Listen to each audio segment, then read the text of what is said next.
Federasi Sepak Bola Asia memberikan pujian berkelas untuk timnas Indonesia meskipun kalah dari Vietnam dalam lanjutan Piala AFF 2024. AFC bahkan tidak ragu memberikan apresiasi lebih terhadap timnas Indonesia yang diketahui menurunkan mayoritas pemain berusia di bawah 22 tahun.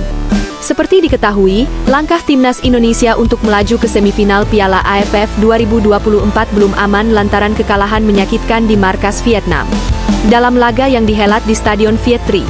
Pasukan Shin Tae-yong memang langsung ditekan oleh Vietnam sejak awal laga. Terbukti, skuad Merah Putih hanya mencatatkan 28% penguasaan bola dan hanya 2 kali menembak ke gawang Vietnam.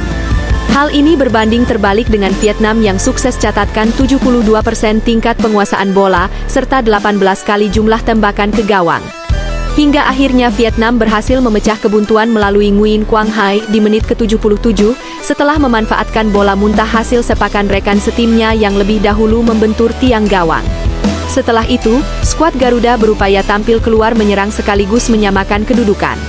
Namun, skor 1-0 untuk Vietnam berakhir hingga peluit panjang dibunyikan.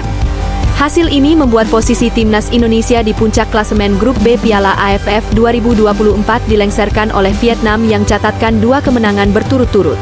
Pertandingan terakhir melawan Filipina pada Sabtu mendatang menjadi partai hidup mati bagi timnas Indonesia apabila ingin lolos ke semifinal Piala AFF 2024. Di lain sisi, kekalahan timnas Indonesia atas Vietnam di Piala AFF 2024 semalam menuai sorotan dari AFC selaku otoritas tertinggi sepak bola Asia.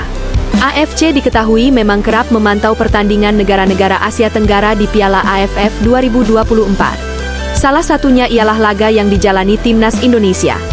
Federasi Sepak Bola Asia itu sebelumnya pernah mengkritik kemenangan timnas Indonesia atas Myanmar yang dinilai hanya beruntung karena gol bunuh diri. Namun kini, AFC justru memuji perjuangan timnas Indonesia yang sekuat tenaga berupaya meredam tim senior Vietnam di kandangnya sendiri.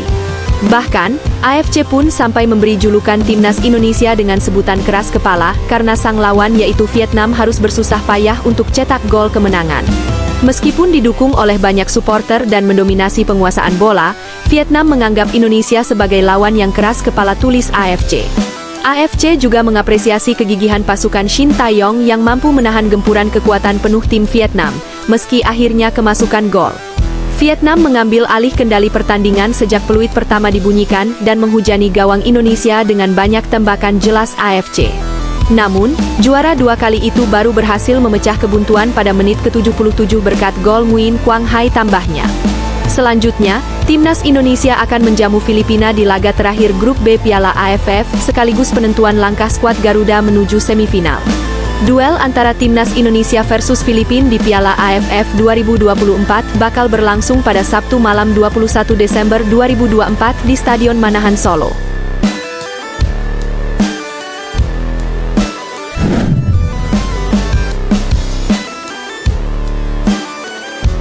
Bek kanan andalan Indonesia, Sandy Walsh mengaku banyak pemain keturunan yang tertarik membela timnas Indonesia. Fakta menarik satu ini diungkap Sandy Walsh saat diwawancarai media ternama Belgia, Sporza. Sandy Walsh menjelaskan, banyak pemain keturunan yang berminat untuk menjadi bagian dari skuad Garuda. Bahkan, pemain yang kini membela klub Liga Belgia KV Mechelen itu kerap dihubungi sejumlah pemain keturunan Indonesia yang cukup penasaran dengan timnas Indonesia. Mereka juga cukup antusias untuk bisa melakukan proses naturalisasi dan segera bergabung dengan tim besutan Shin Tae-yong. Saya semakin banyak menerima panggilan dan pesan dari para pemain yang juga ingin pindah ke Indonesia. Mereka kemudian bertanya kepada saya bagaimana keseluruhan prosesnya, seperti apa atmosfer di tim, bagaimana perjalanannya, ungkap Sandy Walsh. Pemain berdarah Indonesia-Belgia itu menyambut antusias rekan sejawatnya yang turut tertarik membawa timnas Indonesia lebih kuat. Saya selalu siap membantu semua orang karena itu dapat meningkatkan kekuatan tim, ucapnya menambahkan. Pernyataan Sandy Walsh ini mempertegas bahwa timnas Indonesia semakin menarik perhatian pemain-pemain berdarah Indonesia untuk menjadi bagian skuad Garuda. Hal itu seiring dengan meningkatnya prestasi dan performa gemilang yang ditunjukkan pasukan Shin Tae-yong. Itulah berita hangat seputar timnas Indonesia yang dapat kami sajikan. Tetap support channel ini dan tetap dukung timnas Indonesia mendunia. Salam sepak bola.